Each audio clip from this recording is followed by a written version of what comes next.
Olá, nesta segunda aula iremos a continuar e acompanhar a evolução da conectividade. Isto é, a evolução da internet, que como vimos passou por uma primeira fase, que era uma rede de computadores, que é denominada comumente Web 1.0, que eram conectados entre si via cabo telefônico e via modem. Com o avvento da banda larga, lá em volta de 2006, si creò uma nova internet, completamente diferente da anterior, que não era mais conectada via cabo telefônico e que não conectava mais computadores, mas se constituía como um ecossistema de informações produzida via cabo a fibra óptica e, portanto, que tornava possível compartilhar diversos tipos de formato de informações, vídeo, áudio, texto, imagem, etc., sons, e que permitia, portanto, uma forma de acesso com diversos tipos de dispositivos móveis, como tablets, smartphones, etc. Esta nova internet, chamada internet 2.0, ou internet da banda larga, ou internet fotônica, é a internet das redes sociais, é a internet que em grande parte ainda utilizamos hoje. Mas depois da Web 2.0, nós temos surgimento de outros tipos de redes, que vão ampliar os níveis de conectividade. Então, se num primeiro momento a internet conectou computadores a pessoas, a 1.0, e num segundo momento começou a conectar informações, pessoas, dispositivos tecnológicos, e num terceiro momento, mais recente, foi criado um outro tipo de rede chamado Internet of Things, ou seja, a Internet das Coisas, que conectava exatamente objetos, coisas, realidades, objetos orgânicos ou inorgânicos, que passavam através da etiqueta, e de um etiquetamento que através da emissão de onda RFID, onda rádio, produzia informações que eram comunicadas na internet. E, portanto, nós temos o surgimento de uma rede de objetos, chamadas Internet das Coisas. Uma das definições que é comumente dada à Internet das Coisas é oferecida por Azzori e Morabito, em um texto Internet of Things, que diz o seguinte: a Internet das Coisas é um novo paradigma que vem ganhando espaço rapidamente no cenário das modernas telecomunicações sem fio. A ideia básica deste conceito é a presença generalizada ao nosso redor de uma variedade de coisas ou objetos com etiqueta de identificação por radiofrequências, sensores, atuadores, telefones celulares, etc., que interagem uns com os outros e cooperam com seus vizinhos para alcançar objetivos comuns. A Internet das Coisas refere-se à ideia geral de conectar o físico ao digital por meio de tecnologias. Receber dados de todos os tipos de objetos para comunicar, sentir ou interagir com o seu interno, conectando-se com o meio ambiente para simplificar e facilitar a vida humana, melhorar os processos, melhorar os negócios, reduzir custos e risco, reduzir o impacto ambiental e aumentar a eficiência. Então, nós temos uma expansão de rede que, ao lado dos humanos, do dispositivo e dos conteúdos, começa a conectar o inorgânico. E isso, obviamente, tem uma quantidade de utilizações infinita. Todo dispositivo, os aplicativos que nós utilizamos no trânsito, é resultado da Internet das Coisas. É possível colocar sensores para medir a quantidade de carro que passa em uma determinada rua e com qual velocidade. Esses dados em tempo real são transmitidos e nos dá, portanto, a possibilidade de monitorar em tempo real o trânsito da cidade e, portanto, poder escolher o trajeto melhor ou melhor, o trajeto mais breve. Mais breve não pela distância, mas mais breve pela duração.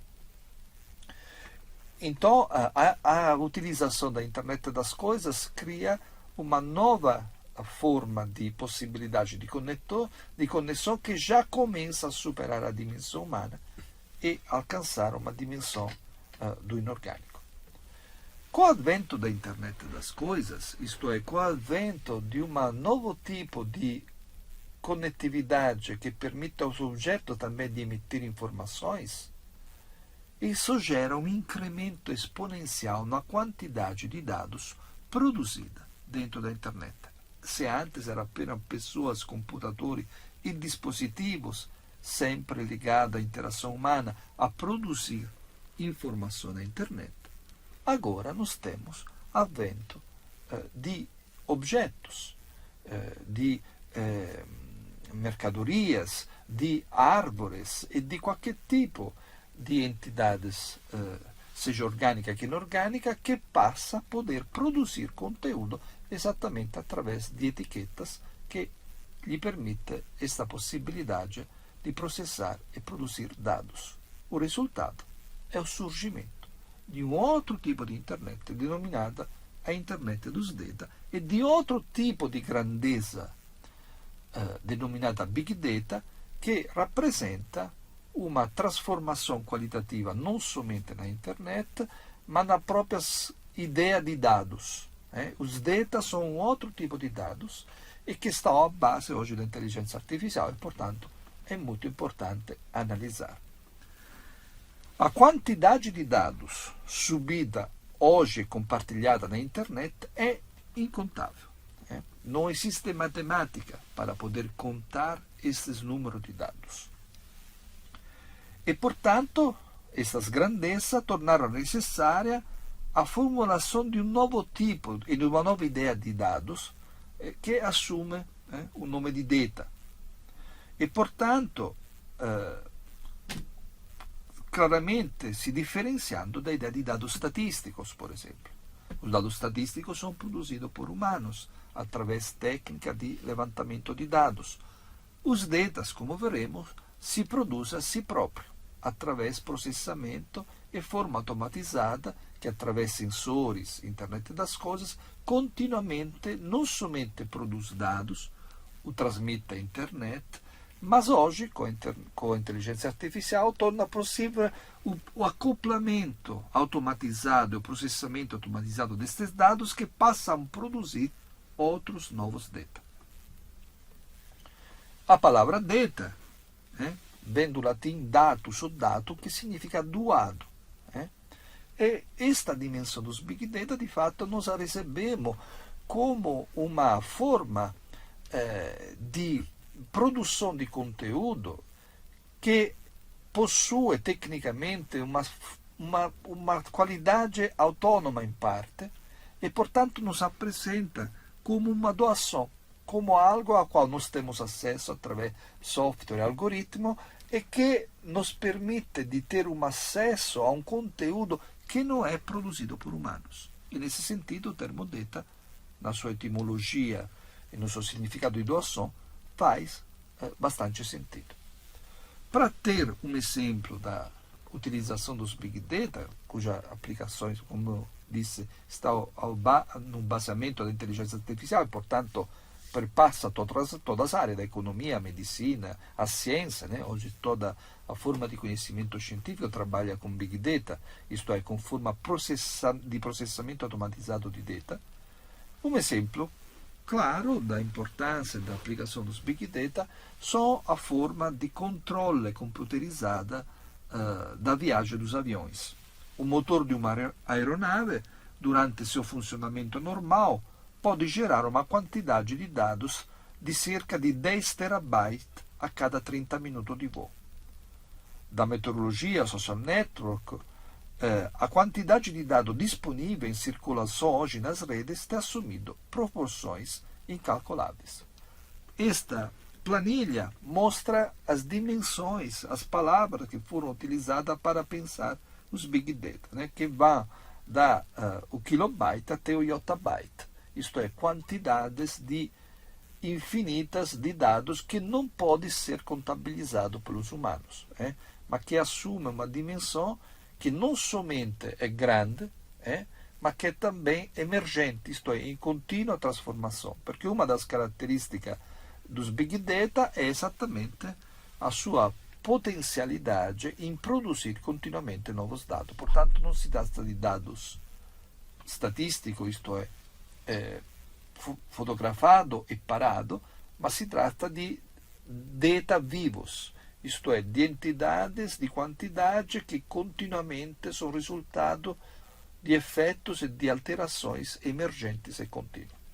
Uma das definições dos Big Data é a famosa característica da 3V, isto é, o volume, a variedade e a velocidade. Os Big Data são diferentes dos dados por volumes, uma quantidade infinita. Pensamos a todas as informações que hoje, nesse momento, por exemplo, sensores estão produzindo, ou a internet das coisas, estão produzindo sobre o trânsito nas ruas de todas as capitais do Brasil, de todas as capitais do mundo. É uma quantidade impensável. Ou a quantidade de transações que, neste momento, os cartões de crédito estão fazendo numa rua ou numa cidade inteira, ou no mundo inteiro. São, de fato, volumes que não podem ser processados por humanos, mas que podem ser processados somente através de algoritmos, software e dispositivos criados exatamente com esse objetivo. A outra característica é a variedade. A diferença da técnica estatística, que impõe uma homologação de dados para poder ser tratado e comparado, os Big Data não têm nenhum critério de separação de tipo de dados. Todos os dados são recolhidos da mesma maneira e entrelaçados de uma forma absolutamente livre, sem nenhum critério. Portanto, é possível juntar a quantidade de transações feitas em uma determinada rua por software, por cartão de crédito, com os dados, por exemplo, do clima daquela mesma rua, da temperatura, da quantidade de chuva, com os dados do trânsito, com os dados, por exemplo, naquela mesma rua de venda de um determinado tipo de blusa de determinadas cores. E assim ao infinito. Os Big Data permitem jogar uma variedade diferente de dados e, a partir disso, produzir significações. Enfim, a velocidade, obviamente, a diferença do dado estatístico, a produção de dados feita pelos Big Data é instantânea, é iminente, é a velocidade infinita. Portanto, nós temos possibilidade de ter dados continuamente atualizados e isso nos dá uma transformação do que significa ter acesso à realidade. Porque os dados estatísticos são dados produzidos com uma certa lentidão. E são dados que se referem a um período limitado. Ao contrário, os Big Data, a internet das coisas, nos dá acesso à atualização. A atualização é uma das maiores revoluções da nossa época, porque nos permite de acompanhar e monitorar o processo na sua evolução. Tudo o que nós sabemos hoje sobre climas vem desse processo da internet das coisas, dos sensores e dos Big Data. E, portanto, nós podemos saber e acompanhar o nosso impacto sobre o clima, sobre o meio ambiente e a evolução do processo exatamente monitorando este fenômeno em tempo continuado. O conhecimento, portanto, deixa de ser um conhecimento basado em uma análise interpretativa de um fenômeno osservado e mensurado em um período X e se torna a possibilidade de interagir continuamente com um processo emergente em contínua transformação, podendo nos seguir essas evoluções e transformações em tempo real do próprio fenômeno. É uma transformação radical da nossa relação com a realidade. Para entrar no mundo dos Big Data, devemos mudar a abordagem mental sobre os méritos da exatidão. Aplicar a mentalidade convencional da mensuração ao mundo digital e interconectado do século XXI significa perder de vista um ponto nevrálgico. A obsessão pela exatidão é uma construção da era analógica. Hoje não temos mais esse problema, tendo à disposição database mais complexo que não captura somente uma pequena parte do fenômeno estudado, ma a totalidade do fenômeno, ou grande parte dele. Os Big Data, portanto, transformam nosso modo de entender e explorar o mundo. Na era dos Small Data, éramos guiados por hipóteses sobre como funcionava o mundo, as quais depois tentávamos validar recolhendo e analisando dados. No futuro, nossa compreensão será guiada mais pela abundância dos dados do que pela hipótese.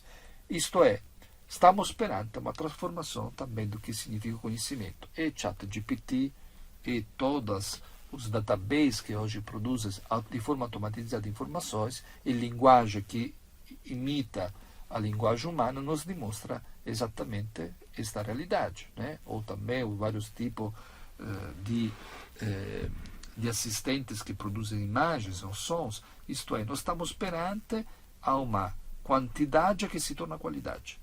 Isto é, uma grande quantidade de volumes de dados que produz conteúdo, obviamente, a partir das nossas perguntas, do que nós podemos perguntar para essa grande quantidade de conteúdo, que não é um conteúdo completamente automatizado. É automatizada a parte do processo de produção desse conteúdo, mas esse conteúdo vai sempre necessitar de um humano ou de alguém que pergunte para poder alcançar a informação.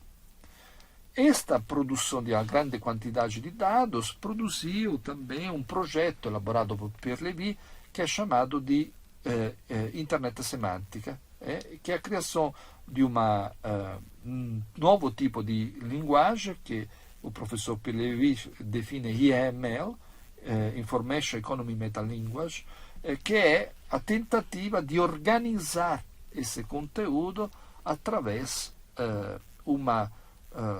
um conjunto de processamento de dados que criaria uma espécie de meta-alfabeto que seja capaz de associar esse conjunto de dados a conteúdo específico.